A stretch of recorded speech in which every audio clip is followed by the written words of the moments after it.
Welcome back. It's that bitch here again in a garage because it's raining like a motherfucker outside and my van would be loud as fuck. We're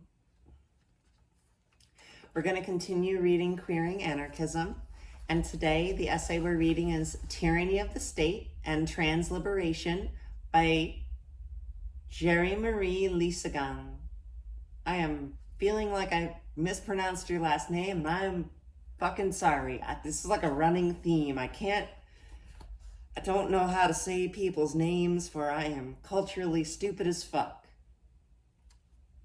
Anyway, it opens with a quote, first from Marsha P. Johnson. STAR is a revolutionary group.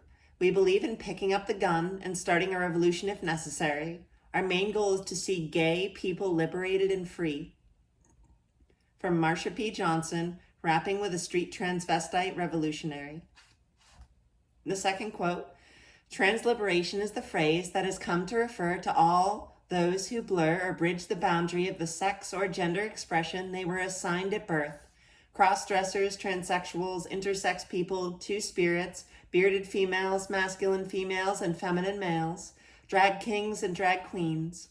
Transliberation is a call to action for all those who care about civil rights and creating a just and equitable society. From Leslie Feinberg's Transliberation Beyond Pink or Blue. And the essay begins, anarchists should understand the importance in opposing the regulation of sexual and gender behavior by governments and other allied forces such as the church and capitalism. In fact, there has been a long history of anarchism as a movement and a philosophy, recognizing and embracing the pivotal importance of sexual and gender liberation. Within this history, there has been a prominent role of queer anarchist sex radicals who kept this significant engagement at the forefront of the anarchist movement and philosophy. Yet despite the pioneering anarchist sex radicals at the turn of the century, and those during the heyday of the gay, feminist, and black liberation movements of the 60s and 70s, there's been an increasing trend by the LGBT liberation movement toward embracing the government and its role in regulating sexual and gender behavior, and this current liberation movement has worked in complicity with the state to broaden and reform the definitions and social norms of sex and gender, as well as focus on the assimilation of LGBT within the state through marriage reform, don't ask, don't tell, and by enacting laws that seek to entrench and empower the police and incarceration systems through increased funding and engagement through hate crime legislation. And so we see a liberation movement that moved from a focus on fighting the state and its associated systems of corrupt police, politics, and social norms, to a liberation model complicit with the state and its allied power structures that makes no excuse regarding its control, regulation, definition of, and legal boundaries regarding sexual behavior and gender identity and expression. This chapter details the historical roots of sex and gender radicals within the anarchist movement, as well as within other allied liberation movements. From this historical perspective, we can re-examine the state of the LGBT liberation movement and attempt to solidify and redefine a transliberation movement outside the current so-called LGBT liberation movement. The aim of this chapter is to reconsider transliberation within the contexts of the current social, economic, and political environments within the primarily United States, though given the penetration of a global LGBT movement led by marriage advocates, it can also be viewed from a global lens. In this process, it is hoped to reveal that the core of the trans existence and persona is radical and anarchistic, if not insurrectionary in its embodiment, such that pure liberation of sex and gender will not come through complicit reform within the state, but rather through rejecting the state and its many social constructs. It's like hot due to the humidity.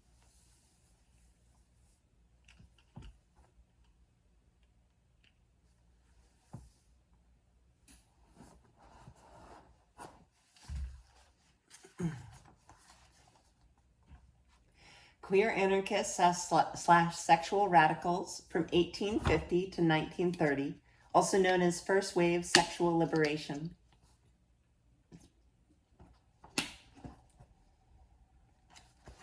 During the late 19th and early 20th centuries, there emerged an articulation of politics of homosexuality. In 1897, Berlin, the German sexologist and sex radical Magnus Hirschfeld and several colleagues formed the Scientific Humanitarian Committee, or the SHC, the world's first homosexual rights organization. The members of the SHC were radical intellectuals who helped create new understandings of homosexuality and champion new political goals and ideas, as well as strong critiques of oppressive social norms and values. During this first wave of sexual liberation, many of these radical intellectuals shaped new understandings and forms of same-sex political and social consciousness that had immediate and long-term impacts on the lives of European people. Within the United States, unlike Europe, the politics of sex radicals did not arise from a blossoming homosexual rights movement. Instead, it arose from the anarchist movement of the time. Anarchist sex radicals like Emma Goldman, Alexander Berkman, Leonard Abbott, John William Lloyd, and Benjamin R. Tucker wrote books, articles, and lectured across the United States regarding same-sex love. Emma Goldman, born 1869 and lived until 1940, is without question the first person to openly lecture on homosexual liberation or emancipation, and openly supported Oscar Wilde against his persecutors. Though not an anarchist himself, Magnus Hirschfeld praised Emma Goldman as, quote, first and only woman, indeed, one could say the first and only human being of importance in America, to carry the issue of homosexual love to the broadest layers of the public, unquote. The U.S. anarchists of the time were unique in articulating a political critique of American social and legal rules, as well as the societal norms that regulated relationships.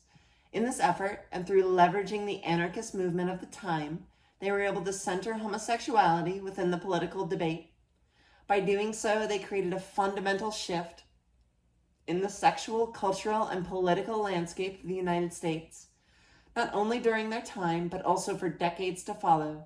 As Terence Kissick notes, the anarchist sex radicals were interested in the ethical, social, and cultural place of homosexuality within society, because that question lies at the nexus of individual freedom and state power. The anarchist sex radicals examine the question of same-sex love because policemen, moral arbiters, doctors, clergymen, and other authorities sought to regulate homosexual behavior, unquote. We see that during this first wave period within Europe, much of the dialogue by sex radicals was around a civil rights and educational venue with a focus on acceptance within the constructs of the state. However, anarchist U.S. sex radicals did not come to the issue of sexual liberation through a lens of homosexual identity and reform, but rather from a more fundamental and radical anarchist alternative denouncing the principles of the state and its allied power structures within the church, and its mandate of adherence to social norms. Following World War I and the passing of the 1918 Sedition Act, sex radicals and the anarchist movement began a sharp decline as many of the activists were imprisoned or deported and their vital propaganda vehicles were shut down. And not much later, on May 6, 1933, the Nazis took power within Germany and attacked Hirschfeld's Institute and burned many of its books. So there came about a closing to this first wave of sexual liberation as the state, in both the United States and Germany, commenced its crackdown on the sex radicals and the revolutionary dialogue around sexual liberation that they had created.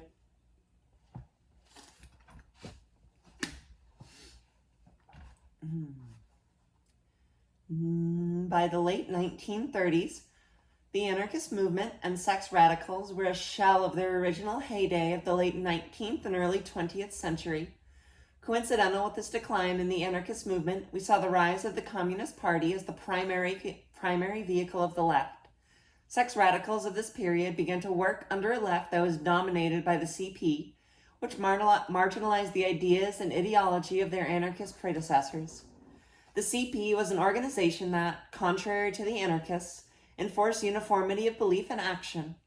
And in regards to homosexuality, the CP had a policy of discouraging membership of gays and lesbians who refused to be silent about their private lives. Clearly, a 180-degree reversal from the beliefs and actions of anarchist sex radicals like Emma Goldman and Alexander Berkman. In theory, the CP enacted the first don't ask, don't tell policy against homosexuals, even though many prominent sex radicals and homosexuals of the left were members of CP. Whether it was state actions against state radicals and anarchists following World War I, or the rise of the sex radical oppressive CP, the second stirrings of a sexual liberation movement did not begin to arise until after World War II, and sadly, many contemporary histories of the gay movement in the United States have focused not on the sex radicals and anarchists of the first wave of sexual liberation, but rather on this second wave post-war era with a focus on the organizations and individuals who shared the primarily reformist view of gay liberation. Following World War I, there was no sustained homosexual or sex radical movements until 1948. With the publication of the Kinsey Report titled Sexual Behavior in the Human Male, and in 1953 with the publication of the study titled Sexual Behavior in the Human Female. Both of these reports astounded the general public and were instantly controversial and sensational. Quote, the findings caused shock and outrage, both because they challenged conventional beliefs about sexuality and because they discussed subjects that had previously been taboo, unquote. Yet as we learned from the first wave sex radicals, this was far from the first open discussion about sex, sexuality, and gender. Rather than this dialogue arising from radical intellectuals and anarchists, it instead arose from the mainstream scientific community and sexologists. These reports, as did the writings and lectures of the first wave sex radicals, permanently altered, quote, the nature of the public discourse of sexuality as well as society's perception of its own behavior, unquote. These publications were widely read and revealed to the general public that a large number of men and women engaged in same-sex love. Also during this period, Harry Hay, from 1912 to 2002, a prominent gay man within the second wave sexual liberation movement, founded in 1950 the Mattachine Society, the first enduring LGBT rights organization within the United States. Harry Hay was a prolific and vocal advocate for the gay liberation movement, or as Hay framed it in those days, quote, the homophile movement, unquote. Hay learned about activism and organizing during his early days within the CP. However, in order for him to pursue his sexual politics, he needed to leave the CP since the CP did not allow gays to be members. During this onset of the Mattachine Society and the homophile movement, we saw the rise of the lesbian counterpart to Mattachine, Daughters of Bilitis, as well as One Inc., the publishers of One Magazine, the first U.S. pro-gay publication. However, the dialogue was far different from that of the first wave radicals who challenged and critiqued the constraints and oppressions of the state. The second wave dialogue was centered on identity, whether homosexuality was a mental illness and improving homosexual standing within a capitalistic and hierarchical state, as well as seeking to exercise their rights to congregate in bars without fear of arrest and to distribute their magazines through the state-controlled postal system. In many respects, this movement represented an organizational movement like Hirschfield's SHC, as opposed to the individual discourses and writings of the anarchist sex radicals. In 1948, Harry Hay understood that, quote, activating the political potential of homosexuals in the United States depends, in Marxist terms, on their becoming a class for itself, aware of their common interests, rather than merely a class within itself. Without consciousness of themselves as a class, mobilization of gays and lesbians for gay issues is chimerical. Without a broad base of people representing themselves in politics, the project of liberation devolves to political action committees and single-issue lobbying, unquote. We see the roots in the United States of a strong sense of identity and its relationship to affecting social change and movement building. This is a very different liberation tactic from that of the anarchist sex radicals who did not seek to reform legal codes or lobby politicians in order to stop bar raids. Instead, the vision for change of anarchist sex radicals was more fundamental, a radical alternative to the existing state system, which cannot be reformed but must be totally dismantled for true liberation of all. Gay liberation, 1969 to 1980, also known as third wave sexual liberation.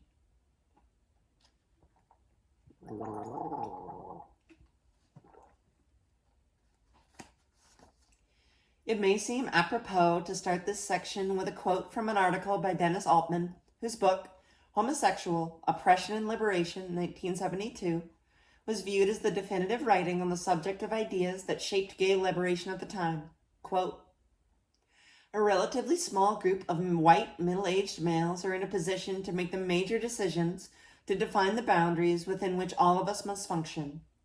It is by and large this group who benefit from the existing distribution of resources, the productivity of American capitalism, and the success of ideological persuasion are such that the great majority of persons rally to defend the system that enables this minority to maintain their dominance, unquote. Altman warned that commercialization and capitalism threaten the sexual revolution. The capitalist class promulgates successfully their dominant ideology, and it is reflected in institutions in this society. It is, amongst other things, anti-sex or gender liberatory. The start of this phase of the liberation movement dates from the Stonewall riots of 1969, when a police raid on a Greenwich Village bar called the Stonewall Inn provoked a series of riots and mobilized drag queens, street hustlers, lesbians, and gay men, many of whom had been politicized by the ongoing police brutalization of queer street youth, as well as the civil rights and anti-war movements. The second wave of sexual liberation viewed the struggle for sexual liberation through a, quote, politically conservative, unquote, homophile civil rights movement. Although their calls for social acceptance of same-sex love and transgender people were seen as radical views by the dominant culture of the time. However, at the onset of the third wave, the Stonewall riots crystallized a broad grassroots movement across the country. Many early participants in the movement for lesbian, gay, bisexual, and transgender people's rights were also involved in various leftist causes of the 1960s, including the civil rights movement, the anti-war movement, the student movement, and the feminist movement. However, this early gay liberation movement took a radical departure from the second wave counterparts. The first political organization formed in the wake of the Stonewall riots was the GLF, or the Gay Liberation Front. The organization was named in honor of the National Liberation Front, the Vietnamese resistance movement, and as a gesture towards the unity of struggles of blacks, the poor, women, and the colonized in the, quote, third world, unquote. One early flyer, distributed in the Bay Area in January 1907, proclaimed, quote, the Gay Liberation Front is a national-wide coalition of revolutionary homosexual organizations creating a radical counterculture within the homosexual lifestyles. Politically, it's part of the radical movement, working to suppress and eliminate discrimination and oppression against homosexuals in industry, the mass media, government, schools, and churches, unquote. At this point in the evolution of the liberation movement, we begin to see a transition from a focus on identity-based politics and working within the state and its arms of oppression, prisons, legal and police, etc., to a discussion similar to that of the early sex radicals, where total radical change of the system was mandated, albeit this consciousness was short-lived during this wave. Still, the importance of the early stages of the gay liberation movement is critical to our eventual understanding of trans liberation. During the 1960s, we saw the rise of an anti-authoritarian movement where full liberation was intricately tied to the liberation of all oppressed communities, be it the gay and lesbian brothers and sisters, street youth, trans folks, people of color, or feminists. In these early days following the rebellion at Compton, 1966, and Stonewall, many gay, lesbians, and trans activists aligned with organizations like the Gay Liberation Front, the Young Lords, the Black Panthers, etc. The liberation politics of that time aimed at abolishing the oppressive institutions that reinforced traditional sex roles and at freeing individuals from the constraints of a sex/gender system that locked them into mutually exclusive roles of homosexual, heterosexual, and feminine/masculine. Gay and implicitly trans liberation advocated a radical transformation only after sex and gender categories had been eradicated.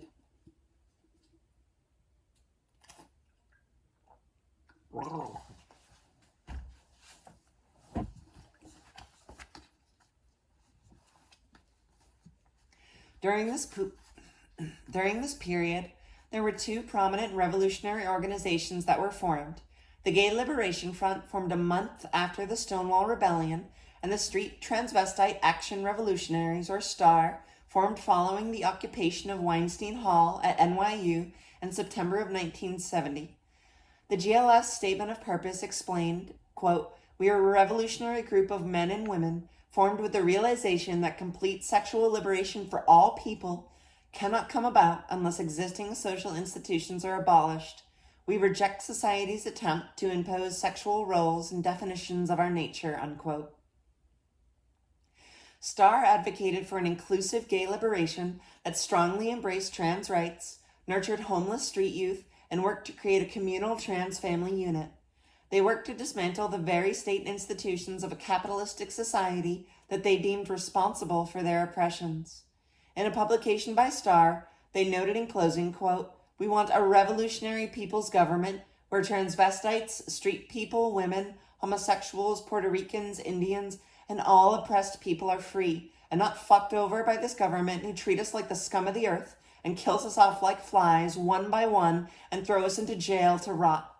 This government who spends millions of dollars to go to the moon and lets the poor Americans starve to death," unquote. Both the GLF and STAR formed during the early stages of this third wave of sexual liberation, but were undone by ideological factions within the gay liberation movement. In the case of STAR and the budding trans liberation portion of the movement, the severe fractionation of the movement unveiled itself at the 1973 Christopher Street Liberation Day rally. The bitterly public feud, Sylvia Rivera storming the stage to speak out for imprisoned trans folk and street youth, Jane O'Leary of the Lesbian Feminist Liberation condemning men who impersonated women for entertainment and profit, and Lee Brewster of the Queens Liberation Front castigating lesbians for their refusal to let drag queens be themselves, thereby exposed the dramatically contrasting views on the meaning of gay liberation. In the case of the GLF, it was a move from multi-issue movement building into a single-issue, white-dominated, legislative-focused vision dominated by GLF's successor, the Gay Activist Alliance. That's where the "y'all better quiet down" quote comes from.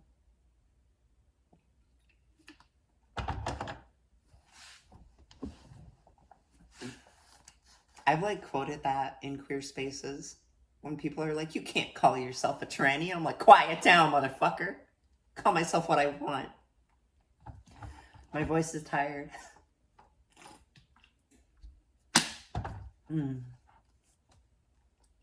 At the beginnings of the third wave, we saw an anarchist-style tendency similar to the first wave sex radicals of the United States, who realized that their true liberation was intricately and necessarily tied to the liberation of their gay and lesbian brothers and sisters, people of color and feminists, while maintaining a common fundamental rejection of the state, its capitalistic institutions, and the church.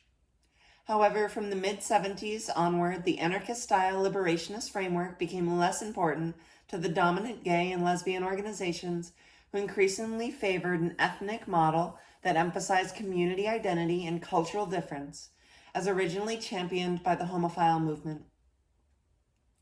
Today, we can see that marriage equality is a core example of identity-based politics and operates to the exclusion of others, desiring non-traditional families and relationships, not requiring state sanction or regulation. In essence, sexual liberation evolved from the precept of the anarchist liberationists into assimilationist and identity-based liberation of, quote, "different but equal under the law of the state." During the middle part of this period, as the mainstream LGBT organizations, media, and communities embraced assimilation within a capitalistic society, there was an ever-present undercurrent of radical social change organizations, such as ACT UP, Outrage, and others that embraced queer, not LGBT, as an identity label that pointed to separatist and non-assimilationist politics, and the evolving area of queer theory, which was originally associated with the radical gay politics of these queer organizations, developed out of an examination of perceived limitations in the traditional identity politics of recognition and self-identity.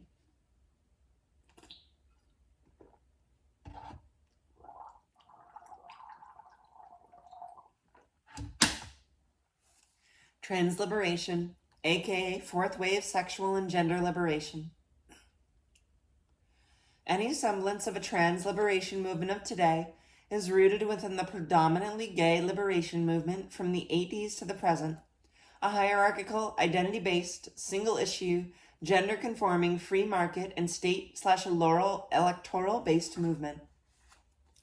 Yet, as noted in the introduction, the trans community defies the accepted social constructs of sex and gender, of free market capitalism in the state, with its need for society's adherence to strict social norms/constructs in order to maintain its operating systems of power, keeping its focus on assimilation within a system that by definition constrains the core concept of trans. As we learned from the revolutionary history of gay liberation within the context of GLF and STAR, we understand that their vision for emancipation was dependent upon radical social change.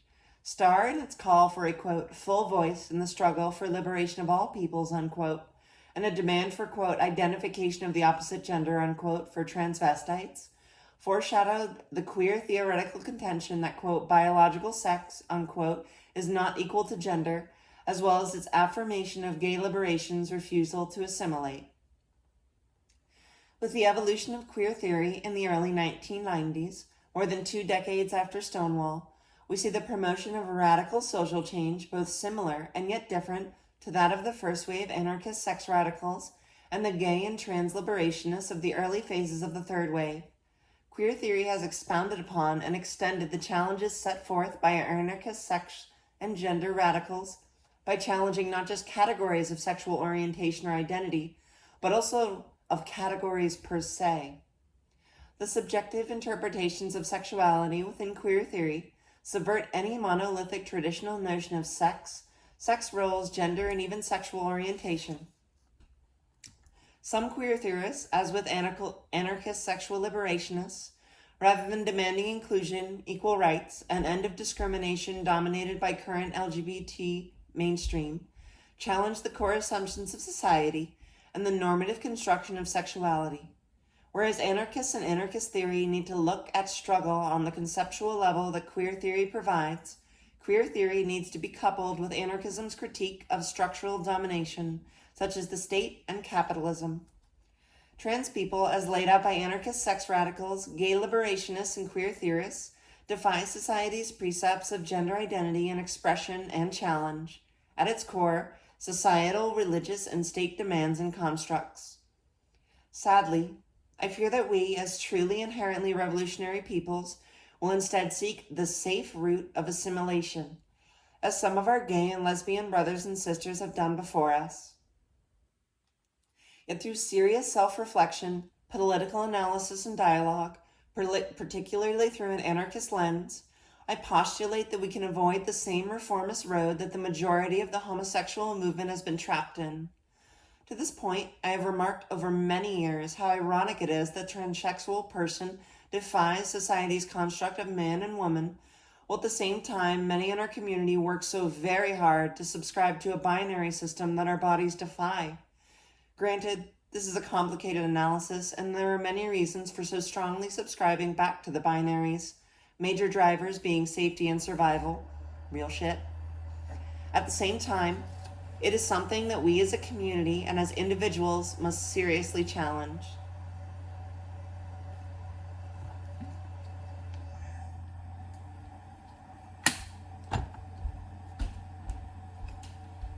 For me, it is clear that any so-called liberation movement for the trans community today is, like its gay and lesbian counterparts, entrenched within an assimilated and capitalist framework. And in this liberation framework, the trans community is still securing its liberation to the same wagon of its gay and lesbian counterparts. If we are to liberate society and ourselves from the tyranny against those who traverse gender and sex, we liberate ourselves from the mental and physical constructs that manipulate us into subordination for the benefit of the greater good of society, religion, and state, unquote. It is now time for the trans community to embrace and continue the militant and revolutionary paths our trans elders laid down for us if we are seeking revolutionary rather than reformist changes.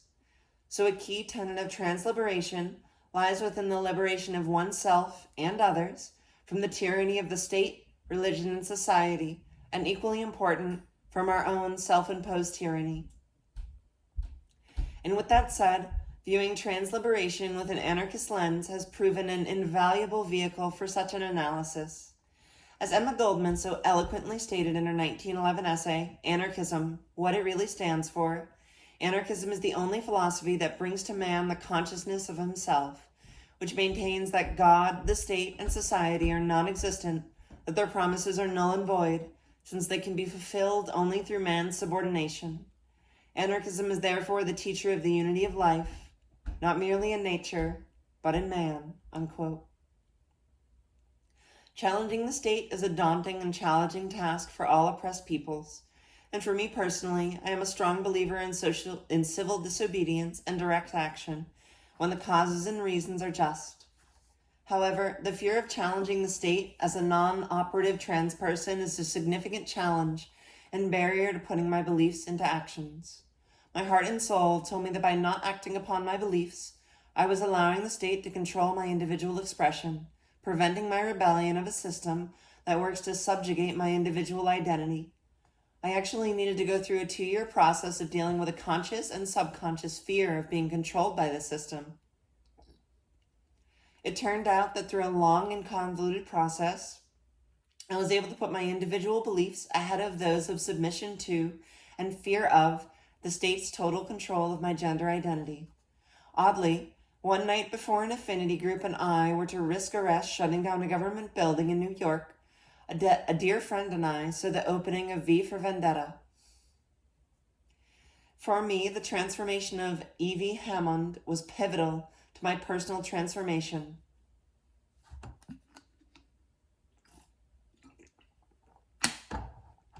For those not familiar with Evie's transformation, I paste the following from a wiki on V. In her cell, between multiple bouts of interrogation and torture, Evie finds a letter from an inmate named Valerie, an actress who is imprisoned for being a lesbian. Evie's interrogator finally gives her a choice of collaboration or death. Inspired by Valerie's courage and quiet defiance, she refuses to give in and is told that she is free. To her shock, Evie learns that her imprisonment was a hoax constructed by V, designed to put her through an ordeal similar to the one that shaped him. He reveals that Valerie was another Larkhill prisoner who died in the cell next to his.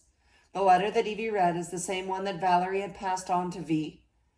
Evie's anger finally gives way to acceptance of her identity and freedom.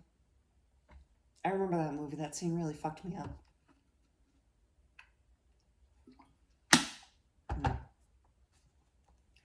The heart of this point was reinforced at a recent demo protesting the hypocrisy of the Human Rights Campaign, where one of the chants included the words, "Fuck you, HRC." Several people asked with all seriousness, "Are we allowed to say that?" Then when the first police car came, they were convinced that the police were called because of our using the words, "Fuck you." In reality, the cops didn't really give a damn what we were chanting about. Clearly on the surface, this is all kind of silly and nit, except for the fact the reactions of fear of this trans person typifies the implicit warnings of Emma Goldman, that the tyranny or fear of such tyranny by the state has a profound impact on our actions and our behaviors.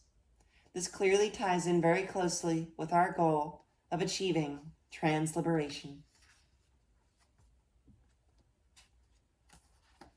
The historical stuff is nice.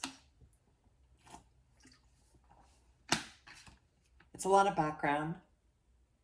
It adds to it. Some of that stuff I definitely didn't know, or like I had a vague idea, but it was good to like hear it clarified. All right, it's late. I'm tired in many ways. Keep being gay.